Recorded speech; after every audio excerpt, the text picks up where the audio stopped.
असे काही नट असतात जे प्रत्यक्षात वेगळे असतात, पण एकदा का ते कॅमेरासमोर आले किंवा रंगभूमीवर आले की एकदम बदलून जातात, वेगळेच होतात. ते त्यांच्या भूमिकेबरोबर एकरूप होतात, समरस होतात. असा माझा एक हुशार मित्र आहे, अतुल परचुरे. मी खरं सांगू, तो ना टीप कागदासारखा आहे. म्हणजे आजूबाजूला जे काही चाललंय ते बघतो, ऑब्झर्व करतो, टिपतो आणि आपल्या कामामध्ये त्याचा छान उपयोग करतो. चला तर मग स्वागत करूया अतुल परचुरेचं. अतुल, दिल के करीबमध्ये तुझं अगदी मनापासून स्वागत आहे. थँक्यू.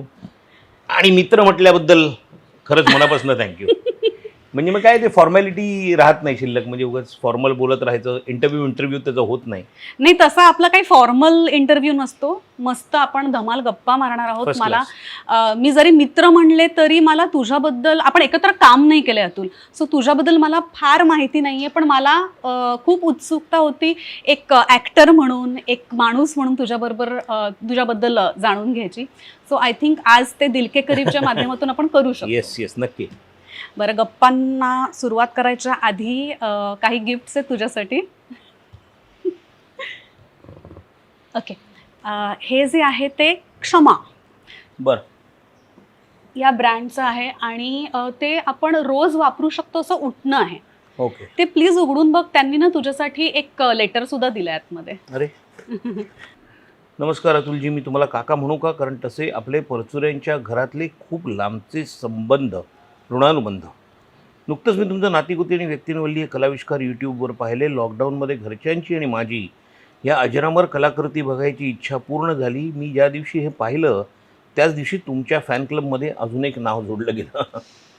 आणि योगायोगाने हे प्रॉडक्ट तुम्हाला द्यायची आणि त्यानिमित्ताने 2 शब्द तुमच्याशी बोलायची संधी मिळाली. माझं प्रॉडक्ट आणि क्षमाबद्दलची माहिती सोबत दिलीच आहे, ते तुम्ही नक्की वापरून पाहाल आणि तुमचं मत सोशल मीडिया अकाउंटवर नोंदवाल हीच माझी विनंती. आपली एक फॅन आणि होऊ पाहणारी उद्योजिका ऋचा पेंडसे.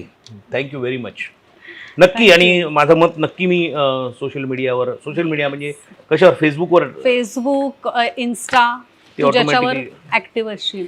मी कशावरच ॲक्टिव्ह नाही आहे, पण यासाठी मला ॲक्टिव्ह व्हायला लागेल थोडंसं, कारण सोशल मीडियावर ॲक्टिव्ह होणं म्हणजे आजकाल फार कठीण झालं आहे. हां.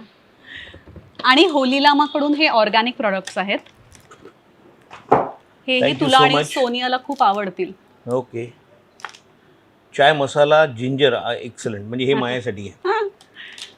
आणि हे काही सोप्स आणि इतर प्रोडक्ट्स आहेत त्याचे. Yes, thank you so much. Thank you so much. Welcome. नक्की वापरीन मी. सो अतुल, तू लहानपणापासूनच ऍक्टिंग करतोस ना, पण तुला तेव्हापासून माहिती होतं की तुला मोठं झाल्यावर ते ऍक्टर व्हायचंय? नाही, मला तेव्हापासून अजिबातच माहीत नव्हतं की मला काय व्हायचं आहे. किंबहुना मला अभ्यासात काहीही करायचं नाही हे फार लहानपणी कळलं होतं. कारण म्हणजे हुशारीचा प्रश्न नव्हता. मी बालमोहन शाळेत शिकलो, त्यामुळे 4थीची 7वीची स्कॉलरशिप वगैरे मला मिळाली. 10वीलाही चांगले मार्क मिळाले. पण आपल्याला ज्याची आवड लागते, म्हणजे मला स्वप्नात सुद्धा मी वर्गात कधी पहिला आलोय असं स्वप्न नाही पडलं मला, कारण मला त्याची आवडच नव्हती अभ्यासाची. दादरमधला जन्म असल्यामुळे क्रिकेटची आवड होती. तुलाही माहितीच आहे, तू हिंदू कॉलनीतला जन्म आहे तुझा. हो, हिंदू कॉलनीत ना? हिंदू कॉलनी. सो क्रिकेट हे काय आपल्या रक्तात आहे. आणि त्यामुळे क्रिकेटर व्हावं. आणि मी दिवसभर क्रिकेट खेळत असायचो. म्हणजे शाळेच्या मधल्या सुट्टीत सुद्धा बालमोहनमधनं शिवाजी पार्कला जाऊन क्रिकेट खेळायचो, किंवा तिकडनं घरी आल्यावर क्रिकेट, सकाळी क्रिकेट, शनिवार रविवार पूर्ण दिवस क्रिकेट. त्यामुळे क्रिकेटर व्हावं असं मला, म्हणजे माझं पहिलं लव्ह म्हणशील, माझं पहिलं प्रेम म्हणशील तर क्रिकेट आहे आजही. आणि क्रिकेटर व्हावं असं मला खरंच वाटत होतं. पण तीही अक्कल होती मला की ज्या पद्धतीची मेहनत करायला पाहिजे आणि ज्या पद्धतीचं टॅलेंट आपल्याला क्रिकेटमध्ये करिअर म्हणून करण्यासाठी पाहिजे ते आपल्याकडे नाही आहे. सो एका पॉईंट नंतर ते मागे पडलं. आणि मग प्रश्न पडला की काय करायचं, कारण अभ्यासात फार रस नव्हता मला, खरंच फार रस नव्हता. म्हणजे मी तशी त्यावेळची मॅनेजमेंटची बजाज एंट्रन्स एक्झाम होती आपल्या वेळेला, तीही क्लिअर केली. किंवा 10वीला चांगले मार्क होते, 12वीला चांगले मार्क होते, पण अभ्यासात करिअर करावं असं मनापासून वाटत नव्हतं, कारण त्याची आवडच नव्हती. पुस्तकच हातात घ्यावं असं वाटलं नाही तर तुम्ही कसं अभ्यास करणार. तर त्यामुळे, आणि त्या दरम्यान खरं तर त्याच्याही आधी म्हणजे शाळेत मी 4थीत असताना पहिल्यांदा टेलिव्हिजनवर काम केलं, दूरदर्शनवर. त्याच्यानंतर मी 5वीत किंवा 6वीत असताना व्ही शांताराम यांचा एक बालचित्रपट केला आणि त्यानंतर शाळेच्या आंतरशालेय नाट्य स्पर्धेत काम केलं, म्हणजे इंटर स्कूल कॉम्पिटिशन. तेव्हा लिटिल थिएटरची म्हणजे सुधाकर मरकरांची नुकती चालू झाली होती, तर त्यावेळेला काम केलं आणि मग खरं तर काम करतच गेलो. म्हणजे नंतर असं ठरवायची वेळच नाही आली की काय करायचं.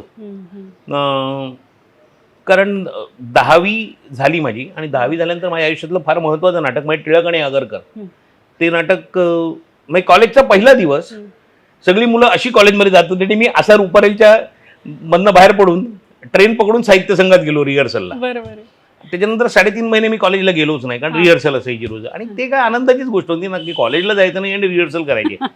मग पहिल्या टर्मलाच माझं ब्लॅकलिस्टमध्ये नाव लागलं, कारण मी सायन्सला होतो आणि मी एकही प्रॅक्टिकल अटेंड केलं नव्हतं. मग काहीतरी करून 11वी झालो, 12वी सायन्स पास झालो. पण नंतर म्हटलं की याचे मनाविरुद्ध करण्यात पॉईंट नाही, कारण आपल्याला काही येत नाहीये, आवडही नाहीये. म्हणून मग कॉमर्सला चेंज केलं आणि तोपर्यंत मग नाटकाचं चालू झालं होतं. टिळक आणि आगरकर नावाचं पहिलं नाटक जे मी 10वीत असताना केलं. त्याच्या आधी एक शहजादा नावाचं नाना पाटेकरांबरोबर नाटक केलं होतं. त्याच्या आधी 6वी 7वीत असताना बजरबट्टू नावाचं एक बालनाट्य केलं होतं, जे त्या काळात खूप गाजलं. 100-125 प्रयोग झाले. आणि सो मला वाटतं तो तेव्हापासून एक ॲप्टिट्यूड म्हण किंवा कल म्हण किंवा निसर्गतःच मी त्या बाजूला वळला गेलो तो वळला गेलोच. म्हणजे नंतर मग दुसरं काही करायचा विचारही नाही मनात आला. कर्मधर्म संयोगाने मग एका बँकेत नोकरी मिळाली. ती 5-6 वर्ष नोकरी केली, पण बँकेतल्या काही माझ्या हितचिंतकांनी माझ्या हिताकडे पूर्ण लक्ष देऊन मला बँक सोडायला लावली. म्हणजे परिस्थिती अशी निर्माण केली की ती बँक सोडावीच लागेल मला. हा, पण माझंही काही नुकसान नाही झालं, बँकेचंही नुकसान नाही झालं, दोघांचंही आपल्यापर्यंत व्यवस्थित चालू आहे. सो हा, माहिती त्यानंतर काही दुसरं काही करायचा प्रश्नच नव्हता. मग माझ्या सुदैवाने माझ्या आजूबाजूला मला खूप चांगली लोकं मिळाली. म्हणजे मला असं वाटतं की माझा एकूण आळस किंवा माझा काय आळसच म्हणूया त्याला, की मी स्वतःहून खूप कमी गोष्टी करतो, पण माझ्या सुदैवाने माझ्या आजूबाजूला इतकी चांगली माणसं होती शिकवायला त्या काळात. म्हणजे आंतरनाट्य नावाची संस्था आमची होती, ज्याच्यात राजीव नाईक केंकरे, विजय केंकरे, राकेश सारंग, राजन भिसे, प्रदीप सुळे, सगळीच म्हणजे आता ती यशस्वी लोक, रेणुका शहाणे, सुमुखी पेंडसे, तुषार दळवी, असे सगळेच आम्ही एकत्र आलो त्या काळात. आणि त्या काळात खूप चांगल्या गोष्टी शिकायला मिळाल्या. म्हणजे माझी कित्येक वेळेला असं लोकांना वाटतं की मला खूप ज्ञान आहे, मला माहिती आहे, पण ही सगळी काय म्हणूया आपण त्याला, ही परिवर्तित हुशारी आहे. जे मी शिकलो, जे मी ऐकलं, ते अर्थात मी लक्षात ठेवलं. त्यातलं काय लक्षात ठेवावं हे मला प्रॉबब्ली कळलं असावं, म्हणून ते मी लक्षात ठेवलं आणि त्याचा मला उपयोग फार झाला माझ्या करिअरमध्ये असं मला वाटतं. त्यामुळे मला, कारण मी स्वतःहून प्रयत्न करणाऱ्यातलं नाही आहे, मी काहीच नाही. म्हणजे आता लॉकडाऊन 15 दिवस झाला तर आय एम हॅपी की 15 दिवस आता काही करायचं नाही ना, आपण आनंदात आहोत. तर त्यामुळे माहीत नाही मी स्वतःहून किती प्रयत्न केले असते मला माहीत नाही, पण एकतर दादरमधला जन्म, त्यावेळेला सगळी नाट्यसृष्टी दादरमध्ये शिवाजी मंदिराच्या आसपास होती, त्यामुळे तो मला कन्व्हिनियन्स होता की तिथे सगळ्या गोष्टी हलायच्या. आणि खूप मला अजूनही मी तेच ऋण मान्य करेन की मला खूप चांगली माणसं भेटली, खूप चांगली शिकवणारी माणसं भेटली, त्यामुळे मी जे काय करू शकलो ते करू शकलो. कारण स्वतःहून अभ्यास करून असं काही मला माहीत नाही मी केलं असतं का नाही ते. पण तुझ्या करिअरमध्ये आता तू म्हणतोयस की एवढी मोठी मोठी माणसं भेटली किंवा तुला मदत करणारी माणसं भेटली, तर तुझ्या ॲक्टिंग करिअरमध्ये त्यांचा खूप मोठा प्रभाव होता. अगदी प्रश्नच येत नाही. म्हणजे मी आता प्रत्येक ॲक्टर किंवा कुठलाही परफॉर्मिंग आर्टिस्ट हा वाईट कधीच नसतो. तो तुम्हाला आवडतो किंवा तुम्हाला आवडत नाही. आता फ्लॉवर जास्ती लोकांना आवडतो म्हणून फ्लॉवर प्रॉबब्ली जास्त लोकप्रिय असेल, फरसबी कमी लोकांना आवडते म्हणून कमी, पण वाईट काहीच नाही आहे, दोन्ही चांगलंच आहे. तर आता मला ज्या मार्गावर माझ्या मित्रांनी चालायला शिकवलं तो मार्ग कदाचित जास्त पॉप्युलॅरिटीकडे नेणारा नसावा, पण चांगलं काम करण्याकडे कल असणारा असावा. त्यामुळे मी काही फार मोठा स्टार किंवा फार मोठा फॉलोईंग असलेला स्टार नाही होऊ शकलो, पण निदान मी कामं केलेली लोकांच्या लक्षात राहिली याचा मला आनंद आहे.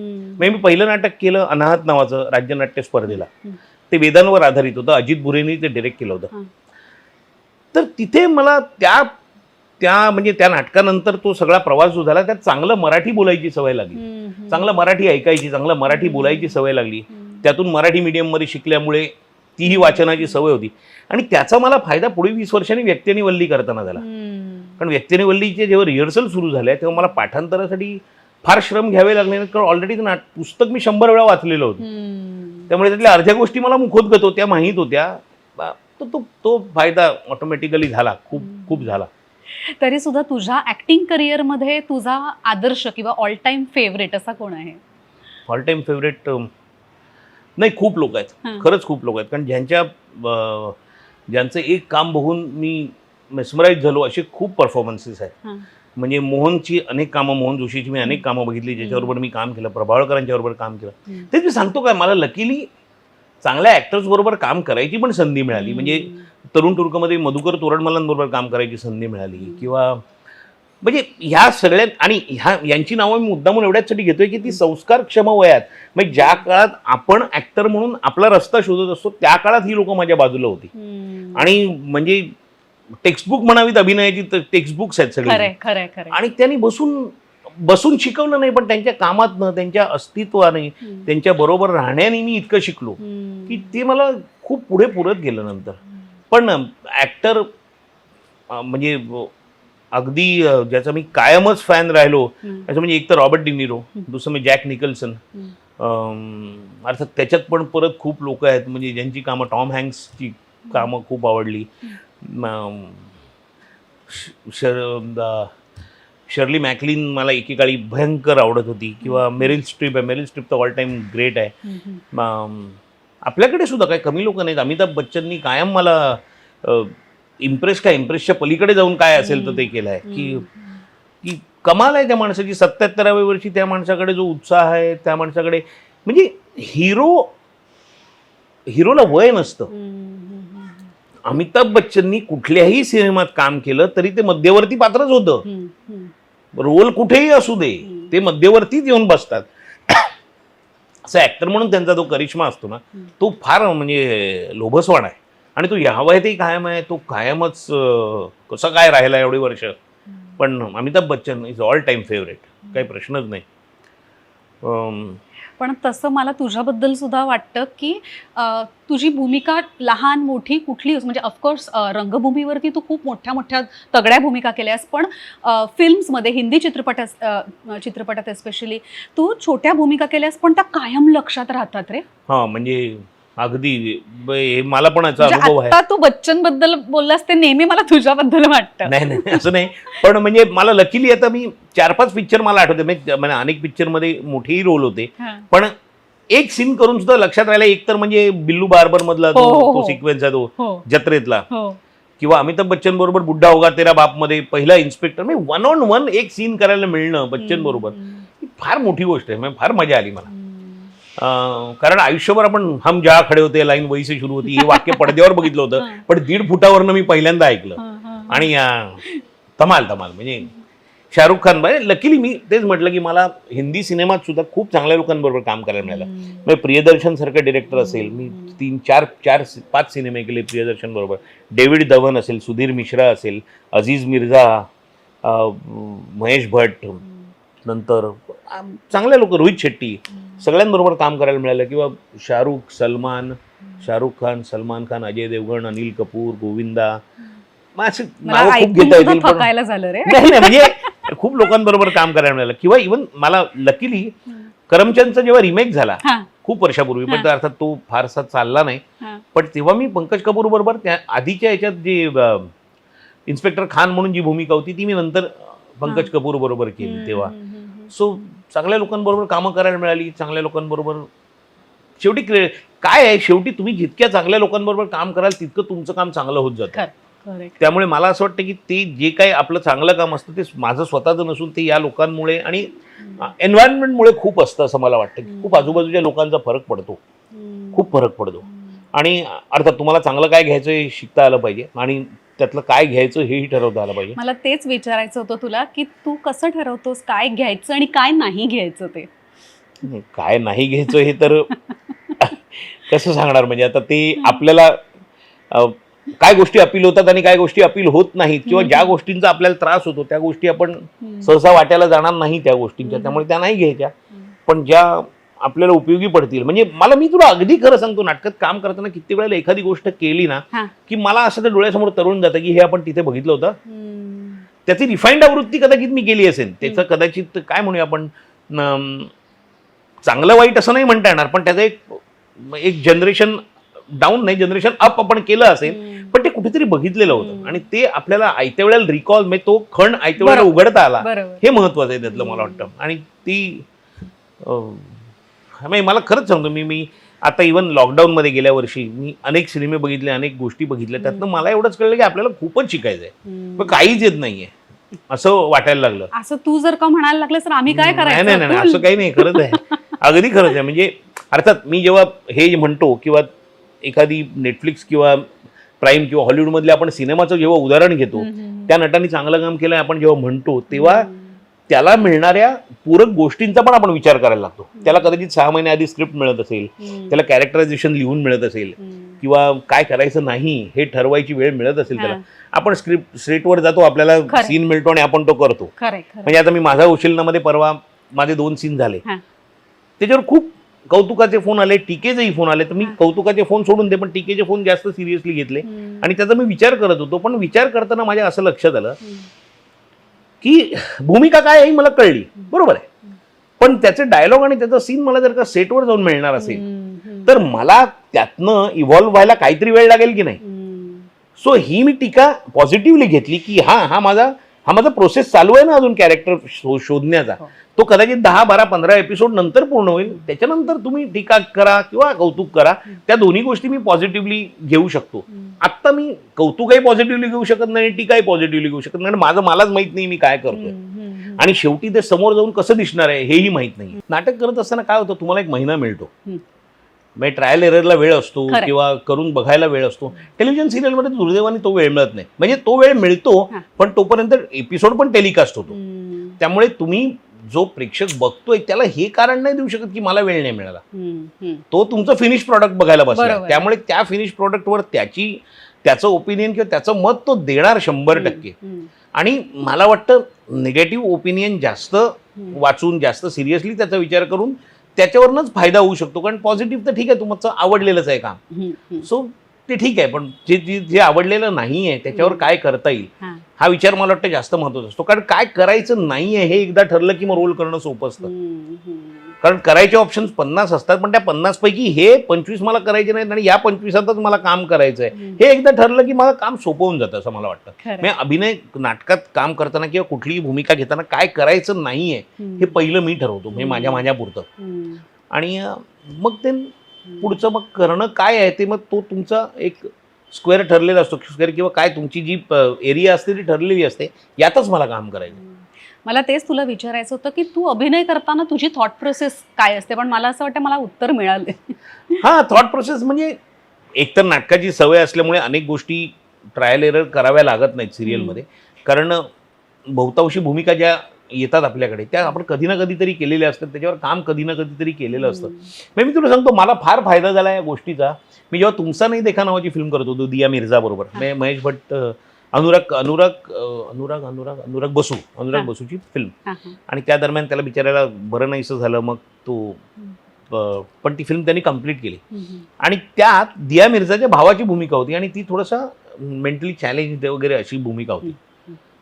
तर ती भूमिका करताना मी नातीगोतीचं जे काम केलं होतं त्याचा मला इतका फायदा झाला की मला काही तिथे जाऊन सेटवर काहीच करावं लागलं नाही. म्हणजे त्यांना सुद्धा रेडीमेड ऍक्टर मिळाला आणि मला सुद्धा काम करताना फार सोपं गेलं.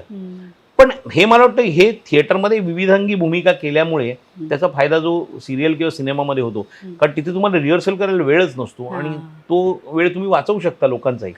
कारण आता सिरियलमध्ये कोण कोणाला शिकवत बसणार, एपिसोड कम्प्लीट होणं आणि उद्याचा टेलिकास्ट हा जर का समोर सगळा यक्ष प्रश्न असेल तर आता डायलॉग बोला आणि मोकळे व्हा, म्हणजे हेच राहतं शेवटी तुमच्या हातात. हे नातीगोतीचा आता उल्लेख केलास, पण त्यावेळेला आता तू म्हणालास की पिक्चर करताना मला फार त्याच्यावरती श्रम घ्यायला नाही लागले, पण नातीगोती करताना तू काय काय मेहनत घेतली होतीस रोलवर? तिथेच मी तुला जे म्हणतो ना की आपण काय करायचं नाहीये हे त्या रोलमध्ये मला पहिल्यांदा असं जाणवलं की हे ठरवायला पाहिजे. म्हणजे आता मी तिथनं तिथे चालत जातो तर हे टेबल आहे ना, हे मला पास करून जाता येतं नाही, मला त्याच्यावर आपटायचं आहे किंवा असं खाऊ शकत नाही मी, ते असं खायचं आहे. म्हणजे हातात जेवढं पोचेल तेवढं मला असं हे तोंडाला लागणार आहे. किंवा मग त्याचे अर्थात मतिमंद मुलांसाठीचं जे एक दिसणं होतं ते मी म्हणजे हाताची बोटं जोडलेली नसणं किंवा ही जॉ लाईन ही अशी बाहेर येणं, खालचा ओठ जाड असणं आणि मुख्य म्हणजे भावशून्य डोळे. म्हणजे जे समोर काय चाललंय याचा आपल्यावर काही परिणामच होत नाही, कारण ते रेजिस्टरच होत नाहीये. आणि 2 भुका, म्हणजे एक तर पोटाची लागलेली भूक आणि शरीराची भूक, ह्याच्या पलीकडे तिसरं आकलन नाही. त्यामुळे अनेक गोष्टी मग त्यातल्या, आणि मी तुला, आणि त्यात नाटक असल्यामुळे अनेक गोष्टी सुचत गेल्या पुढे. म्हणजे मी जाऊन स्टूलावर बसायचो, तर मी जाऊन डायरेक्ट बसायचो. मी म्हटलं डायरेक्ट कसा बसेल, समजा माहीतच नाहीये एक्झॅक्ट स्टूल कुठे आहे, तर ते बघून बघून वळून वळून वळून एक राऊंड मारून बसेल. अशा गोष्टी मला 50 प्रयोगानंतर सुचल्या. 100-125 प्रयोगानंतर जांभई एकदा मला आली, तर मी तो विचार केला की हा जांभई कशी दिला, आपण अशी मोकळे झालो, पण याचं काहीतरी तर म्हणजे जेस्चर बदलत असेल. पण मला नंतर लक्षात आलं, मला हे खूप दुखायचं नंतर. त्या सगळ्या गोष्टी करण्याच्या नादात एक प्रयोग असला तर काही वाटायचं नाही, पण 2 प्रयोगाला किंवा लागोपाठ 2-2 प्रयोग असे असले की मग काही वेळेला जॉ लाईन थोडीशी दुखायची किंवा बोटं दुखायची, अशी ठेवून अख्खा वेळ. मजा होती अर्थात. ते सुरुवातीचं नाटक होतं आणि तेव्हा ऍक्टर म्हणून स्वतःला एस्टॅब्लिश करण्यासाठी खूप महत्त्वाचं नाटक होतं ते. कारण तोपर्यंत मी नाटकात करिअर करायचं हे ऑलमोस्ट ठरलं होतं म्हणजे दुसरं काही करतच नाहीये, म्हणजे हेच करायचं ठरलं होतं. आणि त्यावेळेला ह्या गोष्टी मी खूप ऐकल्या होत्या माझ्या जवळपासच्या लोकांकडनं, मित्रांकडनं, सोकॉल्ड हितचिंतकांकडनं, की तू करिअर करणार म्हणजे काय करणार, दिसायला तू असा, म्हणजे दिसणं काही हिरोचं नाही, उंची बिंची काही नाही, त्यात तुला काय कामं मिळणार, गड्याची नोकराची फालतू कामं मिळत राहणार, साईड रोल मिळत राहतील, त्याच्यात तू कसं करिअर करणार. हे मी इतक्या लोकांकडनं ऐकलं होतं. खरं? हो, अगदी. म्हणजे आपण सिनेमात बघतो तर ये जा रहा है मुआ ऍक्टिंग करणे, इसका क्या होगा, असं नाही. पण हे मला चेहऱ्यातनं कळत होतं त्यांच्या, की जेव्हा मला विचारायचे, समजा नातेवाईक आले आणि नातेवाईकांनी असं विचारलं की तू काय करतोस, तर मी असं करणार आणि मी ह्याच्यात करिअर करायचं ठरलं. मला अविश्वास दिसायचा त्यांच्या डोळ्यात की याचं काही होऊ शकत नाही. आणि हे मला अर्थात काही लोकांनी बोलूनही दाखवलं होतं, काही लोकांनी पाठीमागे बोललेलं कानावर येतच आपल्या. ते एनिवे अशा आजूबाजूच्या जवळच्या लोकांकडनं या रिॲक्शन्स मी खूप ऐकल्या आहेत की म्हणजे पर्सनॅलिटी नाही, दिसणं नाही, उंची नाही, हिरोची काय काय काम करणार हा. बरं, तोपर्यंत टू सबस्टॅन्शिएट की मी काम करू शकतो हे माझ्याकडे काही नव्हतं. तो नातीगोती वॉज वन एक महत्वाचं नाटक असं होतं की ज्याच्यात हा काम करू शकतो हे खूप लोकांना कळलं. आणि सायमल्टेनियसली माझं नशीब चांगलं की त्याचबरोबर मी दुसरं टोकाचं नाटक करत होतो, तरुण टुरकं म्हाताऱ्यासारखं. म्हणजे सकाळी नातीगोतीचा प्रयोग करत आणि दुपारी तरुण टुरकं, 2 टोकाची नाटकं. तर निदान काहीतरी वर्सेटॅलिटी आहे, काहीतरी वेगळ्या पद्धतीचे रोल तरी करू शकतो हे त्यावेळेला लोकांना कळलं, जे माझ्यासाठी खूप रिअश्युरिंग आणि महत्त्वाचं होतं. तू एस्टॅब्लिश झाल्यानंतर, तू ॲज अन ॲक्टर म्हणून हिट झाल्यानंतर बाकीच्यांच्या काय रिॲक्शन्स होत्या, म्हणजे ह्याच लोकांच्या? माहीत नाही, मी खरं काय मी सोडून दिलं का, मी नाही विचारायला गेलो. पण त्यांच्या वागण्यातनं कळलं ना, वागण्यातनं कळतच ना. पण एक इन्सिडेंट मी तुला सांगतो की जो मला अगदी डेफिनेटली आठवतो आणि तो सांगण्यासारखा. आमचे एक नातेवाईक,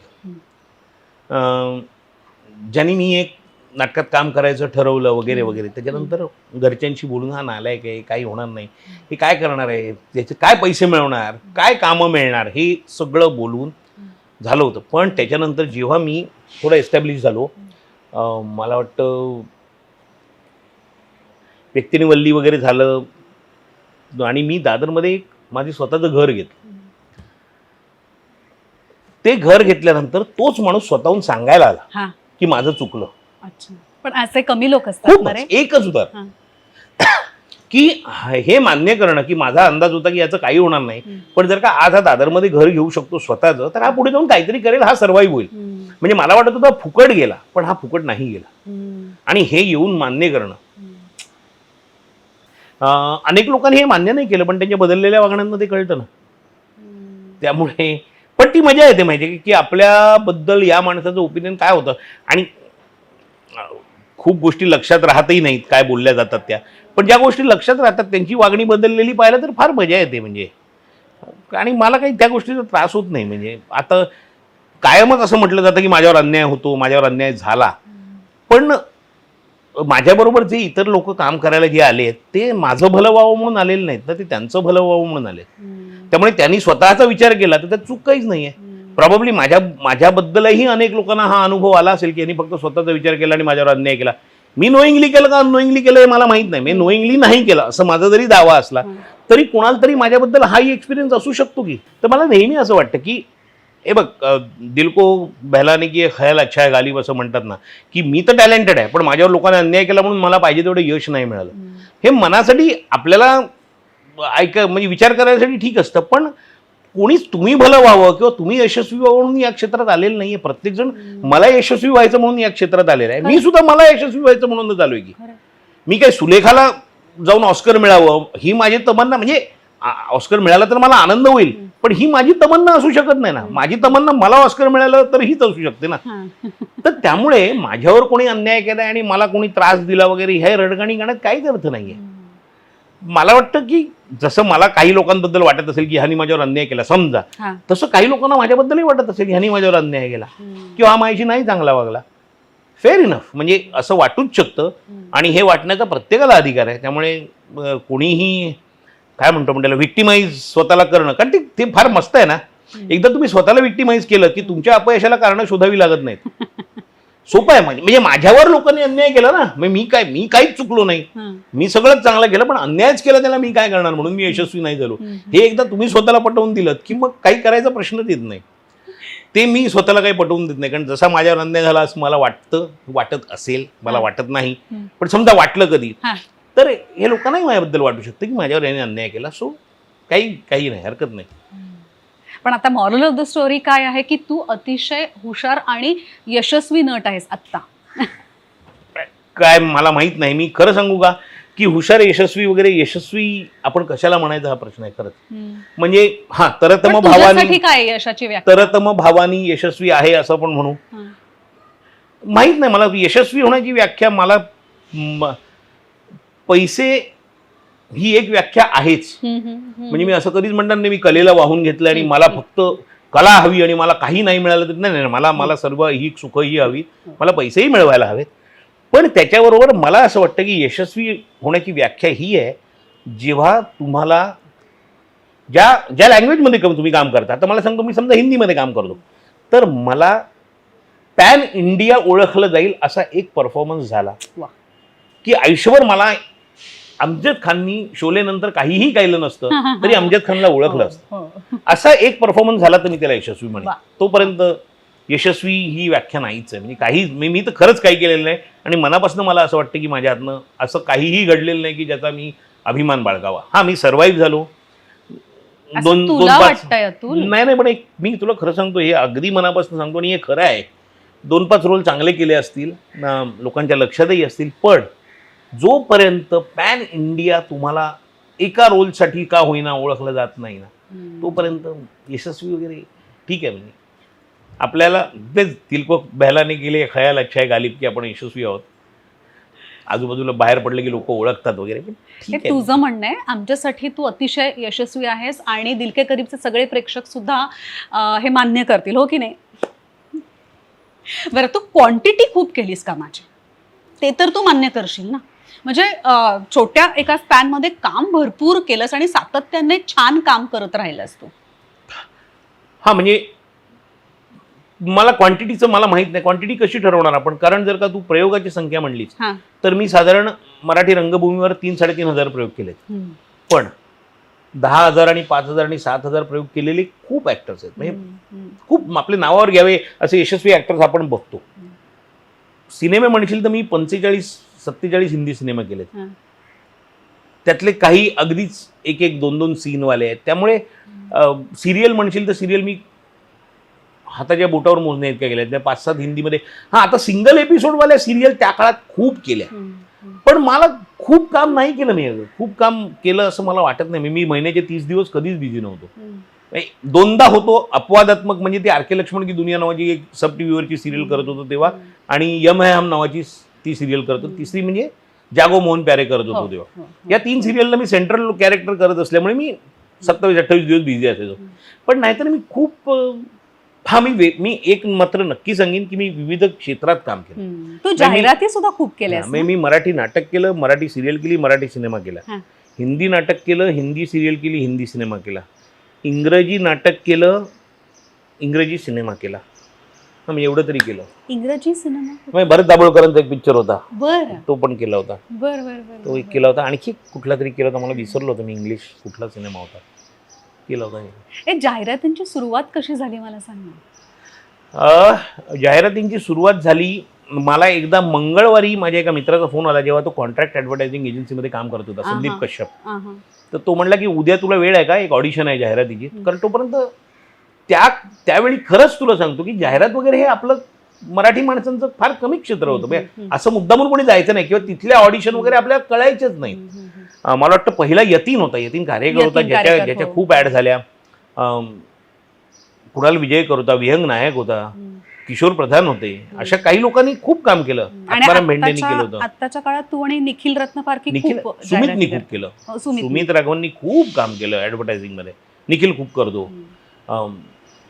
तर त्यावेळेला मला त्यांनी फोन केला की उद्या एक ऑडिशन आहे, तर जाऊन देशील का.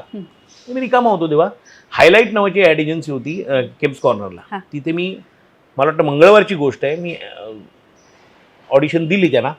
आणि मला बुधवारी फोन आला की शनिवारी शूटिंग आहे. बॅलॅट पिअरला शूटिंग होतं. आणि शनिवारी माझा प्रयोग होता भ्रमाचा भोपळा नाटकाचा, मुलुंड कालिदासला. तर आता नाटक आणि जाहिरात याची व्याप्ती खूप वेगवेगळी आहे ना, पण नाटकाची कमिटमेंट आहे, ते सोडणार कसं. तर मी आपलं बावटार त्यांना म्हटलं की मला 4 वाजता 4:30 वाजता प्रयोग आहे, तर मी कसं काम करू शकेन. तर ते म्हणले नाही तुम्ही या, आपण बघूया. सकाळी 7चा कॉल टाईम होता, 7चा शॉट होता, 5:30चा कॉल टाईम. केम्स कॉर्नरला ऑफिसमध्ये मेकअप बिकअप करून पहिल्यांदा ॲड फिल्म ना, तर टेबल लागला आहे, स्प्रेड आहे ब्रेकफास्टचा, व्हॅनिटी आहे, तर please sit and will call you Wien the shot is ready वगैरे सगळं झालं. एक लेदर जॅकेट मला आदल्या दिवशी ट्राय करायला आणून दिले, ते 15-17 हजाराचं त्यावेळेचं एक लेदर जॅकेट होतं. फारच वेगळं होतं सगळं. आणि त्या ॲडमध्ये माझ्याबरोबर ती विवेका बाबाजी होती. अनफॉर्च्युनेटली तिने नंतर सुसाईड केला. शी वॉज मिस मॉरिशस किंवा मिस मलेशिया काहीतरी होती ती. म्हणजे जेव्हा सुष्मिता सेन जेव्हा मिस युनिव्हर्स झाली तेव्हा ती सेकंड रनर्सअप किंवा थर्ड रनर्सअप होती. त्यावेळी ती माझ्याबरोबर ॲडमध्ये होती त्या. आणि 8:30ला काम सुरू झालं. मोजून त्यांचे 14 शॉट लिहून आणलेले होते. 14 शॉट 1 वाजता संपले. त्यांनी म्हणले जेवण करा आणि गाडी ठेवलेली आहे तुम्हाला मुलुंडला प्रयोगाला जायला. 4 तासात ती ॲड संपली. आणि चिकलेटच्या ॲडनी मला खरंच म्हणजे खूपच प्रसिद्धी मिळाली. आणि त्याचा एकच महत्त्वाचा मला फायदा झाला, एकतर हिंदी भाषेतलं तुमचं जे बॅरियर असतं की हा कोण आहे, हे बॅरियर माझं संपलं. की अतुल परचुरे, समजा नाव सजेस्ट केलं तर अतुल परचुरे कोण आहे, किसने काम किया है, चिकलेट की ॲड में, अरे चिकलेट ना बुलाऊ. हे इतकं सोपं झालं कारण ती इतकी गाजली ॲड. त्याच्यानंतर फॉलोइंग मंथ मी ॲड केली रशियामध्ये. नेक्स्ट मंथ आम्ही फेब्रुवारीमध्ये, ही नोव्हेंबरमध्ये केली आणि फेब्रुवारीमध्ये सेकंड ॲड करायला मी रशियाला गेलो पहिलं. मी रेड स्क्वेअर क्रेमलिन मध्ये उभं राहून आम्ही ती शूट केली. त्यावेळेला टेम्परेचर होतं -15. आणि मी 7 दिवस रशियात होतो. 7 दिवस आपल्याकडे कसा पाऊस पडतो तसा तिथे बर्फ पडत होता. आणि -15 ते -25 असं, -15 ते -20 या टेम्परेचरमध्ये आम्ही आउटडोर शूटिंग केलं. बापरे. म्हणजे प्रोडक्शननी दया येऊन आम्हाला एक ब्रँडीची बाटली आणून दिली की तुम्हाला वाटलं तर 2 चमचे प्या. कारण -15 कधी बघितलं होतं त्याच्या आधी. माझं एकतर मी पहिल्यांदा भारताच्या बाहेर गेलो तेव्हा, येऊन कुठेतरी काश्मीरला कधी गेलो असेल ते सुद्धा काय बर्फाच्या वेळेला आपण जात नाही. म्हणजे काय टेम्परेचर असून असणार. बाकी महाबळेश्वर माथेरान म्हणजे थंडीच अनुभवलेली नाही ना. आणि मी तुला सांगतो पहिला थंडीचा जो वारा, म्हणजे आम्ही फ्रँकफर्टला उतरलो आणि फ्रँकफर्टला उतरून फ्लाईट चेंज करायचं होतं. त्या फ्लाईट चेंज करण्यात 1 मिनिट जो फ्रँकफर्टची थंडी झाली ना, ती जी बोटं वाकडी झाली ती 7 दिवस अशीच होती.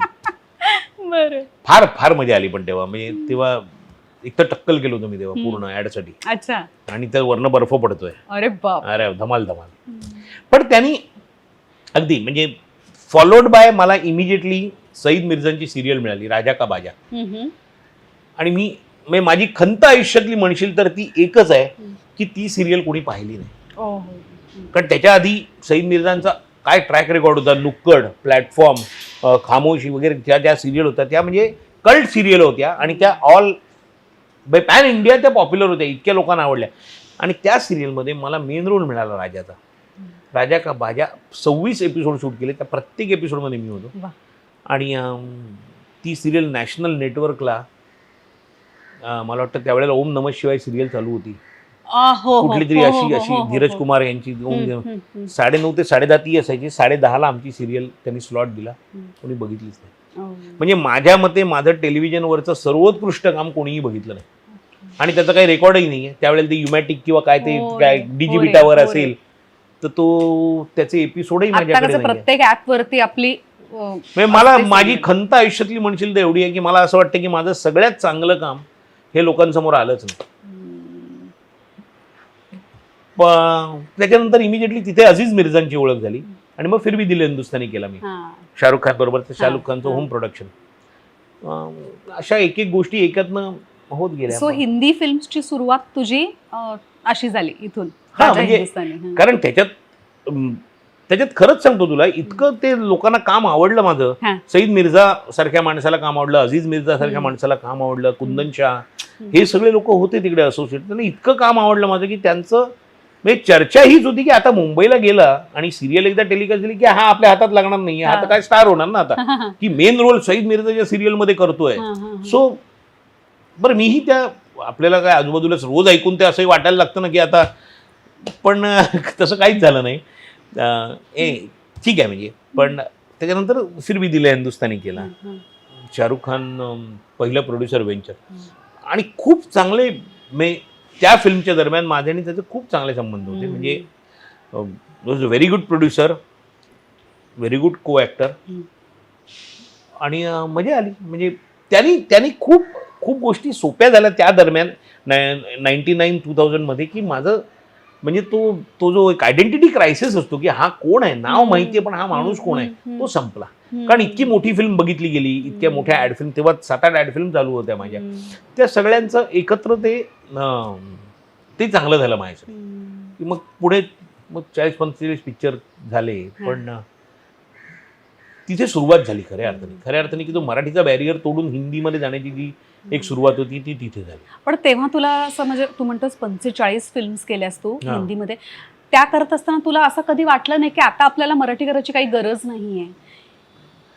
नाही वाटलं तसं मला. कारण युजली लोकांना असं वाटतं की एकदा म्हणजे त्यांची हायेस्ट अँबिशन काय असतं की हिंदी फिल्म्स आपल्याला करायच्या आहेत आणि एकदा तिथे गेलेला माणूस परत येत नाही आपल्याकडे. नाही मी तुला सांगू का मी मगाशी जे म्हटलं तसं की मी स्वतःहून काहीच नाही केलं. या गोष्टी आपोआप घडत गेल्या. त्यामुळे त्याच्यानंतर सुद्धा ज्या प्रकारचा चांगला प्रोजेक्ट माझ्याकडे येत गेला, लँग्वेज सोडून दे, त्या प्रोजेक्टमध्ये मी काम करत राहिलो. म्हणजे तो मराठी असू दे, हिंदी असू दे. हिंदी अर्थात मराठीमध्ये मी 2000 नंतर खूप कमी काम केलं. त्याच्यानंतर मग आत्ता मी मराठी 2 सिरियल केल्या म्हणून आणि मी आत्ता बालनाट्य करत होतो ते. पण त्याच्यानंतर थोडंसं काम माझं मराठीतलं कमी झालं कारण 2010 साली आर.के. लक्ष्मण की दुनिया सिरियल मिळाली. ती 1.5-2 वर्ष चालली. त्याच्यानंतर 2-3 वर्षानंतर यम है हम नावाची सिरियल मिळाली. ती 1.5 वर्ष चालली. त्यामुळे मग थोडंसं मराठीकडे दुर्लक्ष झालं. आता मराठी करतोय तर हिंदीकडे दुर्लक्ष होत आहे. पण ठीक. पण मी तुला खरं सांगू का, मला हिंदीमध्ये त्या दरम्यान ह्या दरम्यानच मी तुला सांगतो 2000-2001 त्या दरम्यान स्टार टीव्ही आपल्याकडे आला. स्टार टीव्हीने सिरियल बनायला सुरुवात केली. पण डेली सोप सुरू व्हायचे होते. मी तेव्हा त्या स्टारवर 2 सिरियल करत होतो. एक सिन्सिनाटी बुबला बू नावाची सिरियल जी राखी टंडन प्रोड्युसर होती आणि दुसरी कभी कभी मेरे घर में भूचाल आता है म्हणून एक सिरियल होती. दीपक काझीर वगैरे सगळेजण होते. सुलभाताई आर्य, दीपक काझीर, खूप लोक होतो आम्ही. ते 2 सिरियल माझ्या स्टारवर चालू होत्या. आणि त्या दरम्यान मला बालाजीमधनं 5 किंवा 6 वेळा डेली सोपसाठी कॉल आला. पण काहीतरी नाटक चालू होतं. त्यामुळे ते म्हणायचे 25 दिवस पाहिजेत. इथे आपले निर्माते 25 दिवस त्याला तयार नाहीत. आणि हा मला कधीच निर्णय घेता आला नाही की आपण हे बंद करूया, थोडे दिवस ते करून बघूया ना. कारण अगेन मी तुला म्हटलं की मला खंत नाही वाटत ती. पण मला असं वाटतं एकदा समजा करून बघितलं असतं, त्यातली एखादी समजा कहाणी घरघर की झाली असती किंवा एखादी कदाचित सास भी कभी बहुत ही झाली असती तर आज माझे इकॉनॉमिक्स वेगळे असते. हायपोथेटिकल आहे, मला दुःख नाहीये, पण कदाचित असते ना. मी 15 वर्ष काम केलं असतं बालाजीमध्ये. त्या काळातही मला एकतर सिरियल करत होतो पण मी फिल्म केलेला माणूस आहे, ॲड फिल्म करणारा माणूस आहे म्हटल्यावर नॅचरली थोडासा पर डे त्या काळातही वाढायचा. आणि हिंदीमध्ये काम केलेलं असल्यामुळे तर माहीत नाही, यू नेव्हर नो. कदाचित फिनान्शियली माझी आज परिस्थिती वेगळी असती. काही वाईट नाही आहे. पण मुद्दा असा की मला ते करायचं नव्हतं असं मला वाटतं. याचं कारण मला ते करायचं असतं तर मी केलं असतं. तर ज्या वेळेला मी दादरमध्ये जागा घेतली असती त्यावेळेला मी अंधेरीत जागा घेतली असती. मी दादरमध्ये का जागा घेतली, मला दादर सोडायचं नव्हतं, माझं मराठी पण मला सोडायचं नव्हतं. त्यावेळेला समजा मी अंधेरी किंवा ओशिवऱ्यामध्ये मला ह्याच्यापेक्षा दुप्पट जागा मिळत होती. तेव्हा मी तुला खरं सांगतो, जेव्हा मी पोर्तुगीज चर्चला एक जागा घेतली, ती घेतली, ती 650 स्क्वेअर फीटची जागा होती. मी 1100 स्क्वेअर फीटचा फ्लॅट गोरेगावला आणि ओशिवऱ्याला याच्यापेक्षा कमी किमतीत पाहून आलेलो आहे, पण मी घेतला नाही. कदाचित मी त्या काळात तिकडे राहायला गेलो असतो तर मग माझा मराठीशी संबंध संपला असता आणि मग मी कदाचित डेली सोप करत राहिलो असतो. पण तो एक मला असं वाटतं एक टर्निंग किंवा एक डिसाइडिंग फॅक्टर जो होता त्यावेळेला आय चूज म्हणजे माय रूट्स असं मी म्हणेन. कदाचित प्रॉब्लेम शिवाजी पार्क सोडून मी गेलो नाही आणि शिवाजी पार्क सोडून गेलो असतो तर काहीतरी वेगळं झालं असतं, पण नाही झालं ते. मी आय एम हॅपी. म्हणजे डेली सोप एखाद दोन झाले असते त्यावेळेला. मला तेच म्हणजे हायपोथेटिकली मी आज विचार केला तर मला तेच वाटतं की त्यातला एखादा कहाणी घर की किंवा एखादा सास भी कभी बहुती असता तर मी प्रॉब्ली 15 वर्ष रोज बालाजीच्या मशीनमध्ये जाऊन रगडून निघालो असतो, पण खूप पैसेही मिळाले असते कदाचित. माहित नाही, पण टेम्परामेंटली मला वाटत नसतं, अजूनही वाटत नाही की मी करू शकलो असतो. त्यामुळे एका अर्थी झालं नाही ते बरं झालं, कारण होऊन भांडण होऊन आपल्याला काढून टाकण्यापेक्षा किंवा आपण सोडण्यापेक्षा त्या वाट्यालाच न गेलेलं बरं झालं असंही वाटतं. माहीत नाही. अतुल, तुझ्या आयुष्यात तुझ्यासाठी 2 देव आहेत. एक म्हणजे लता मंगेशकर आणि पु ल देशपांडे, बरोबर ना? अगदी बरोबर. पुलंच्या तुझ्या आठवणी असतील त्या तू सांगू शकशील का? आठवणी माझ्या दुर्दैवाने मला त्यांच्या बरोबर काम करण्याची संधी नाही मिळाली, त्यांचं काम करण्याची संधी मिळाली. आणि हे अभिमानाने सांगू शकतो मी, पुलंसमोर पुलं केलेला मी एकमेव आहे. कारण नंतर खूप लोकांनी केलं, पण ते सगळ्यांनी पुलं गेल्यानंतर केलं. पुलंनी पाहून हा माझं काम करण्याला योग्य आहे हे जेव्हा त्यांनी आमच्या निर्मात्याला सांगितलं, सुधीर भटला, की अतुल परचुरे करतोय, चालेल, चांगलं आहे. आणि माझं काम बघून त्याने हेही म्हणाले की मी जर का या वयात काम केलं असतं तर खूपसं तुझ्यासारखंच काम केलं असतं. हे मला वाटतं हे फार मोठं कॉम्प्लिमेंट मला वाटतं असं. दुसरी गोष्ट काय होतं, जेव्हा पु ल देशपांडेंचं व्यक्तिनिवल्ली नाटक होणार हे जेव्हा मी पेपरमधनं वाचलं तेव्हा अर्थातच मला त्यात काम करण्याची उत्सुकता होती अतिशय. कारण आवडतं पुस्तक, एक तर पु ल देशपांडे आवडते, पुस्तक आवडतं, आणि त्यात पुलंचं काम कोण करणार हे त्यावेळेला लिटरली म्हणजे असं काय म्हणतो आपण त्याला, स्पेक्युलेशन होतं की आज याचं नाव आलं त्या, आणि सगळे मोठे मोठे सिनियर ॲक्टर्स होते. मी त्यावेळेला नवीन होतो तशा अर्थी, तर आपल्याला तर काही पुलंचं काम मिळेल वगैरे हे माझ्या डोक्यातही नव्हतं. मला त्या नाटकात काहीतरी काम मिळेल एवढीच माझी अपेक्षा होती, मिळावं म्हणजे. तर एक दिवस सुधीर भट निर्माता आमचा, मी त्यावेळेला बँकेत होतो, बँकेतच आला आणि तो म्हणाला, ए पुलं करशील काय? एक तर मला कळलं नाही, ए पुलं करशील काय म्हणजे ह्याच्यात नक्की काय त्याला म्हणायचं हे मला कळलं नाही. ते व्यक्तिनिवल्ली करतोय, पुलंचं काम करशील काय? म्हटलं हा प्रश्न कसा असू शकतो ना, म्हणजे करशील का हा प्रश्नच असू शकत नाही. कुठलाही नट उडी मारून काम करेल असं ती भूमिका आहे. मला माझ्यासाठी लाईक ड्रीम कम ट्रू. कारण पु ल देशपांडेंचं लिखाण हे इतकं एकतर वाचत आलेलो आहे आणि ते इतकं साधं आणि सोपं आणि सरळ आहे. आणि मला वाटतं साधं सोपं आणि सरळ लिहिणं हे सगळ्यात कठीण काम असतं. म्हणजे जे सगळ्यांपर्यंत पोहोचेल आणि सगळ्यांना ज्याचा आनंद घेता येईल असं व्यक्तिमत्व पु ल देशपांडेच होते. ते काम करताना मी तुला म्हटलं तसं की मला व्यक्तिनिवल्लीच्या पाठांतराची वगैरे भीती नव्हती, पण महाराष्ट्राचं खऱ्या अर्थाने लाडकं व्यक्तिमत्व पु ल देशपांडे होते. त्यामुळे लोकांच्या मनात जी इमेज आहे त्याला कुठेही धक्का बसला असता तर ते लोकांना आवडलं नसतं. ते माझ्यासमोर ते सगळ्यात मोठं आव्हान होतं आणि मुख्य म्हणजे लोकांच्या पेक्षा सुद्धा मलाच आवडलं नसतं. पण आमच्या रिहर्सलला जेव्हा पुलं आले आणि त्यांनी बघितलं आणि त्यांनी मला पेटी वगैरे वाजवून दाखवली, तो एक फोटो पण फेसबुकवर होता मध्ये की त्यांनी मला पेटी वाजवून दाखवली आणि त्यानंतर त्यांना आवडलं. मग प्रश्नच मिटलं ना, मी प्रत्यक्ष पांडू काय म्हणतो आपण, पुंडलिका भेटी परब्रह्म आले सारखी सिच्युएशन होती ती. आणि मग काय विषयच संपला. म्हणजे मग माझ्या दृष्टीने तरी विषय संपला. त्या नाटकात काय व्हायचं, मी एका ठिकाणी पेटी वाजवायचा प्रयत्न करायचो. आता त्यांच्यासारखी पेटी कशी वाजवता येणार मला किंवा कोणालाही फॉर दॅट मॅटर. तर मी पेटी वाजवली तर ते समोर बसले होते, ते म्हणले असं नाही रे, मी तुला वाजवून दाखवतो. तर तिने वाजवून दाखवली. मग ते मी काही प्रयोगात वाजवण्याचा प्रयत्न केला आणि एकदा बालगंधर्वच्या पुण्याच्या प्रयोगाला पु ल आणि सुनीताबाई एक 100 प्रयोगानंतर परत आले होते आणि ते उगीचं का कांता नावाचं पद आहे ते मी पहिली 2 ओळी वाजवायचो त्याच्या. आणि तुला माहिती आहे नाटकातलं साहित्य कसं ठेवलं जातं आणि कसं आणून ठेवलं जातं. तर ते आणून ठेवलं, ती पेटी त्या दिवशी वाजेच ना. काहीतरी सूर अडकला का काय झालं माहित नाही, पेटी वाजेच ना. तर आता प्रयोग हाऊसफुल प्रयोग पुलं आलेले, करणार काय. तर मी गायलो, ते 2 ओळी मी गायलो. तर इंटरव्हलला ते जेव्हा आतमध्ये आले ते म्हणले पेटीपेक्षा तू गातोच बरा, तेच कर. कारण पेटी त्यांच्यासारखी वाजवते ना शक्यच नव्हतं. पण नाही, त्यांची भूमिका मिळाली, जे काय त्यांचा सहवास मिळाला तो इतका मोलाचा आहे. कारण अजूनही कुठल्याही प्रवासाला निघताना एक पुलंचं पुस्तक असतं माझ्याकडे. कुठल्याही पान उघडून वाचायला सुरुवात केली तरी संगतीचा प्रश्न नसतो, कारण अख्खं पुस्तकच जवळजवळ माहीत असतं. कुठूनही वाचायला सुरुवात करा आणि तो आनंद अवर्णनीय आहे. आणि तसंच लता मंगेशकरांचं आहे. म्हणजे अनेक वेळेला ऐकून सुद्धा परत गाणं ऐकताना काहीतरी नवीन ऐकल्याचा भास होतो आणि ते कुतूहलच संपत नाही. म्हणजे त्याच्या पलीकडे जाऊन इतर गायक गायिकांचं कौतुक करायला खरं तर आवडलं असतं मला, पण हेच ऐकून व्हायचंय असं वाटतं मला. त्यामुळे माहित नाही, पण ह्या 2 गोष्टी कायम माझ्याबरोबर राहतील. आणि म्हणूनच मला वाटतं की रिकामा वेळ किंवा तुमच्याकडे काम नाही असं लोक विचारतात. काम नाही तेव्हा तुम्हाला भीती नाही का वाटत, टेन्शन नाही? मला कधीच नाही वाटली. या गोष्टी आपल्याबरोबर असताना. आणि तिसरं माझं दैवत नाही म्हणणार, पण क्रिकेट. जोपर्यंत क्रिकेट दिसतंय आणि त्यामुळे तोपर्यंत काही वेळ घालवणं हा प्रश्न नाहीये किंवा रिकाम्या वेळी काय करायचा हा प्रश्न नाहीये. पण मी तुला माझ्या सगळ्यात सध्या आवडता खेळ असं झालाय की मॅच लावायची आणि कानात गाणी ऐकायची. बरं. कारण ते पण काय चाललंय ते कळतंय आणि हे पण चांगलं आहे, हे पण आनंद होतोय, दोन्ही आनंद. त्यामुळे क्रिकेटची कॉमेंट्री न ऐकता अनेक वेळेला मी गाणी ऐकत असतो आणि मॅच बघत असतो, कारण दोन्ही एकत्र आनंद घेता येतो मला. पण हाय, म्हणजे हे आहे आणि हे शाश्वत आहे, म्हणजे कायम आहे. सोनियाची आणि तुझी भेट कुठे झाली आणि कशी झाली? सोनियाची आणि माझी भेट पु ल देशपांड्यांच्याच नाटकात झाली, तुझं आहे तुझं पाशीमध्ये. आम्ही तेव्हा त्यांच्या 75ला तुझं आहे तुझं पाशीचे काही प्रयोग करत होतो. आणि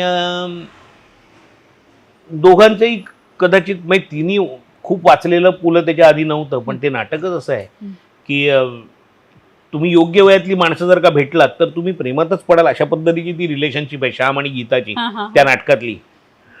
त्यावेळेला योग्य वेळेला आम्ही भेटलो आणि त्याच्यानंतर मी काही गेला माधवचे प्रयोग केले. मला वाटतं सगळं हे काय मी ते तुला म्हणतो की मी प्लॅन करून काहीही करत नाही, पण गोष्टी जशा घडत जातात ना त्याच्यावर माझा पूर्ण विश्वास आहे की तुम्ही फोर्सिबली काही घडवायला गेलात ना तर त्यातनं काही निष्पन्न होणार नाही. You go with the flow. ज्या नॅचरली प्रवासात घडणाऱ्या गोष्टी आहेत त्या घडत जातात आणि त्या फार सुंदर घडतात. म्हणजे आता तिचं करिअर चालू होतं, पण मला समहाऊ सेम करिअर मध्ये काम करणाऱ्या मुलीशी लग्न करायचं नव्हतं. मी पहिल्यापासून ठरवलं होतं. चांगलं ब्रिलियंट ऍक्ट्रेस. हा, म्हणजे चांगलं वाईट हा मुद्दाच नाहीये ना. त्यामुळे मला तिच्याशी लग्न करायचं आहे, पण तिच्या समोर तिचं मला करिअर दिसतंय, त्यामुळे मी कधीच पुढे गेलो नाही. म्हणजे काही काळ प्रयोग केल्यानंतर आमच्या दोघांच्याही असं लक्षात आलं की बाबा आपण एकमेकांना आवडतोय आपण. पण मी हा कधी विचार नाही केला याचं, कारण तिला तिचं करिअर दिसत होतं आणि ऑब्व्हियसली का दिसू नये, तिचं उत्तम करिअर चालू होतं, मला माझं करिअर होतं. पण समहाऊ एका फील्डमध्ये मला आवडलं नसतं, त्यामुळे माझं काही बोलणं नाही झालं. मग खूप दिवस असं आमचं आजूबाजूनी असं चालू होतं. एक दिवस आम्ही जिप्सीमध्ये जेवायला गेलो आणि जेवता जेवता ती असं म्हणाली की आता फार झालं नाही, आपण आता लग्न करूया. म्हणजे पण विषय हाच निघाला की म्हटलं मलाही हे विचारायला आवडलं असतं, म्हणजे रादर मी हे विचारायला पाहिजे होतं. पण मुद्दा असा आहे की तुझं नाटकातलं करिअर आहे आणि मला समहाऊ नाटकात, म्हणजे मी नाटकात काम करतोय, ती पण नाटकात काम करतेय, दोघांचेही दौरे चालू आहेत आणि तुला माहिती आहे हे फील्ड काही it's not a easy thing to endure आणि सर्व्हाइव्ह. तर मी म्हटलं असं दोघांचंही एकच फील्ड असणं हे मला तितकं मान्य नाही, म्हणून मी तुला विचारलं नाही. पण ती म्हणली की मला दुसरा ऑप्शन आहे आणि मी हे फील्ड सोडायला माझी हरकत नाही, कारण मी गंमत म्हणूनच काम करते. मला काही फार सिरियसली करिअर म्हणून याच्यात करायचंच नव्हतं आणि मला माझं नृत्य नाच हे माझं तितकीच आवडती पॅशन आहे. I can continue that. म्हटलं मग प्रश्नच मिटला. पण हे मी तुला म्हटलं तसं या गोष्टी घडत गेल्या, या फार स्मूथली घडत गेल्या. बरं. त्यामुळे आम्हाला काही फारसं करावं लागलं नाही. म्हणजे त्यावेळेस तुझं पाशी केलं, त्याच्यानंतर मी कशी अरेंजमेंट असते बघ, गेला माधव कुणीकडे, फक्त आमचं लग्न ओळख आणि लग्न होईपर्यंतच मी त्या नाटकात काम करत होतो. त्यानंतर मी पण ते नाटक सोडलं, तिनेही ते नाटक सोडलं. बरं. तर तेवढ्या पुरतं त्या गोष्टी घडायच्या होत्या, त्या गोष्टी झाल्या आणि लग्न झालं. मग काय मग तिच्या दृष्टीने सॅक्रिफाईस होता मोठा तो. हां. पण म्हणूनच मला तिला फोर्स करायचं होतं की मला एक चांगलं करिअर आहे तर मी माझ्यासाठी तू हे काहीतरी सोड, हे मला शक्य म्हणजे मला तिला सांगणं योग्य नाही वाटलं, कारण तिने माझ्यासाठी तू काहीतरी सोड असं सांगितलं असतं तर मला सोडता नसतं आलं. आणि ही क्लॅरिटी माझ्यात पहिल्यापासून होती. म्हणजे आपण केवळ प्रेमात पडलोय म्हणजे उद्यापासून मी सिगरेट सोडली आणि मग बाहेर जाऊन सिगरेट ओढायची असे आपण अनेक लोक बघतो. तर ते करण्यापेक्षा मला सोडता येणार नाही याच्या सकट मला मान्य कर, नाही तर नको करू, काहीही प्रॉब्लेम नाही. म्हणजे दोघांनाही त्रास व्हायला नको. पण if you go with the flow, ज्या गोष्टी घडायच्या असतात त्या घडतात आणि चांगल्या घडतात. म्हणजे त्याच्यातनं काही विपरीत होत नाही असं मला वाटतं. ते घडत गेलं, चांगलं झालं. तुझी लेक सुद्धा आता काम करते ना? नाही, माझी लेक तिने सिनेमात काम करून बघितलं, तिने नाटकात काम करून बघितलं, ती आईबरोबर नाचाच्या ह्याच्यात बघितलं. पण तिचं पहिल्यापासून म्हणणं आहे की मला या दोन्ही क्षेत्रात करिअर करायचं नाही. हो, हं. का रे? नाही, ती कारण अभिनय तिची- छान करते. पण तिची आवडच वेगळी आहे. ती 2 वर्षापूर्वी इटलीला होती बरं. 1 वर्षासाठी. अच्छा, लक्झरी ब्रँड मॅनेजमेंट मध्ये तिने मास्टर्स केलं. बरं. आता तिने स्वतःचं एक बुटीक चालू केलंय हो. आणि 2 ब्रँड डेव्हलप करते, काय म्हणते, वा. प्रमोट करते. बरं. सो तिचं काम वेगळं चालू आहे. आमच्या क्षेत्राशी तिचा काही संबंध नाहीये. बरं. आणि मला पण फार चांगलं वाटतंय की ती उगाच आपलं आई वडील या क्षेत्रात आहेत म्हणून ती येत नाहीये. तिची आवड तिला कळते, त्यामुळे बरं आहे. छान.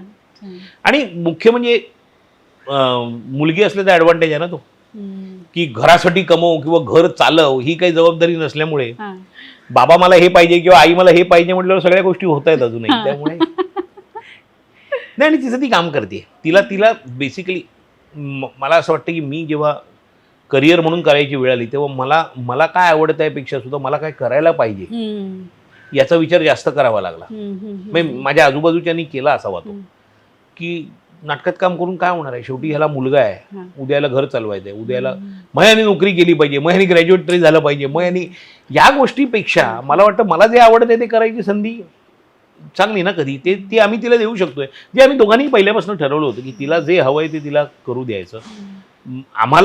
आम्ही तुझी स्वप्न नाही पाहणार, तुझी स्वप्न तू पहा. आम्ही एक स्वप्न पाहिलं की तू यशस्वी व्हावं कुठल्याही क्षेत्रात हो, तुझं you be a successful career woman, आणि कशात व्हायचं ते तू ठरवायचं. बर. त्यामुळे का अतुल, आमच्यासाठी तू एक हुशार आणि यशस्वी नट आहेस. तुझ्यासाठी अतुल परचुरे नक्की काय आहे? माझ्यासाठी माहित नाही का, मी असा कधी विचार नाही केला माझ्यासाठी मी काय आहे. पण माझ्यासाठी मी एक आनंदी राहण्याचा प्रयत्न करणारा माणूस आहे.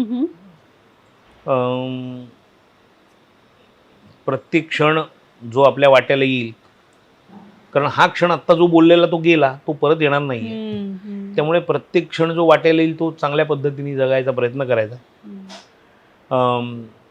अगेन तू म्हणालीस तसं हुशार आणि यशस्वीबद्दल कायमच प्रश्नचिन्ह राहील माझ्या डोळ्यासमोर. त्याच्याबद्दल मी कधीच कन्व्हिन्स नसेन. पण म्हणजे रिलेटिव्हली या अनिश्चिततेने भरलेल्या क्षेत्रात असून सुद्धा समाव मी सस्टेन झालो इतकी वर्ष. आपल्या पद्धतीने काम करत राहिलो, मनाला आवडेल तेच काम करत राहिलो, फारशी कॉम्प्रोमाइजेस कधी करावी लागली नाहीत. आणि एक मात्र नक्की की अतुल परचुरे हा एक असा माणूस नक्की आहे की ज्याला उद्याही आपल्या हातून काहीतरी चांगलं घडेल याची खात्री आहे, किंवा काय म्हणूया घडावं अशी इच्छा आहे मनापासून. मी समाधानी कधीच नसेन आणि ते असमाधानी असणंच मला आवडेल. मग ज्या क्षणी मला असं वाटेल की मी यार किया आहे बहुत किया आहे, तर मग गंमत गेली सगळी. मग ज्या क्षणी असं वाटेल, आणि तो क्षण माझ्या आयुष्यात मला तरी वाटतं कधी येणार नाही, कारण खूप चांगल्या लोकांची कामं बघितली, यशस्वीतेचं परिमाण माझ्यासाठी मी ठरवलेलं आहे. तेव्हा त्या यशस्वीतेपर्यंत पोचायला इतका वेळ आहे की मग कॉम्प्लिसन्सी आयुष्यात येण्याचा प्रश्नच येत नाहीये. एक आहे की या पद्धतीने ज्या पद्धतीने आजपर्यंत जगत आलो त्या पद्धतीने याच्या पुढेही जगत राहील एवढं नक्की. म्हणजे काम मिळालं किंवा काम नाही मिळालं तरी त्याच्यावर फरक नाही पडणार. ज्या पद्धतीने माझी लाईफस्टाईल मला मेंटेन करता येईल, मला आनंदाने जगता येईल, मला रोज शिवाजी पार्कला जाता येईल, हे सगळ्यात महत्त्वाचं आहे माझ्यासाठी. माझ्या मित्रांबरोबर रोज सकाळी चहा पिता येईल मला 8 वाजता जाऊन. सो रात्री ज्यांना भेटायचं त्यांना मला भेटता येईल संध्याकाळनंतर. एवढी व्यवस्था नक्की मी करून ठेवीन. म्हणजे वा. हां, बाकी चांगलं काम घडावं ही मनापासून प्रार्थना आहे, की एक तरी काम असं घडावं की जे तुमच्या नंतर सुद्धा खूप वर्ष लक्षात राहील. की आणि ते अनेक लोक म्हणतात की अरे तू नातीगोती केल्यास, हे मला माझ्या 5 मित्रांनी माझं कौतुक केलेलं मला नको आहे. मला एका अननोन माणसाने मला कौतुक केलेलं आहे. यांच्या कौतुकाची मला किंमत नाही असं नाही, पण त्यांचं कौतुक माझ्याबरोबर आहेच आणि त्यांचा पाठिंबा आणि त्यांचे आशीर्वाद माझ्याबरोबर आहेतच, म्हणून मी काय म्हणूया की इथपर्यंत पोहोचलो. पण ह्याच्या पलीकडे जाऊन एक माणूस जो मला अजिबात ओळखत नाही, ज्याचा संबंध नाही, पण तो मला एका भूमिकेसाठी लक्षात ठेवतो, ती मला जास्त आवडते. वा वा, छान.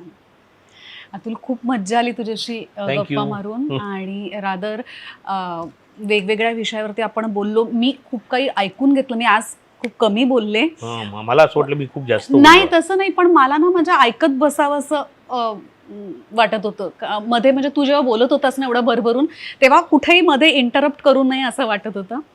पण खूप काही शिकायला मिळालं आणि खरंच खूप मनापासून बरं वाटलं रे. Thank you. Thank you so much. Thank you so much. And you always stay दिल के करीब.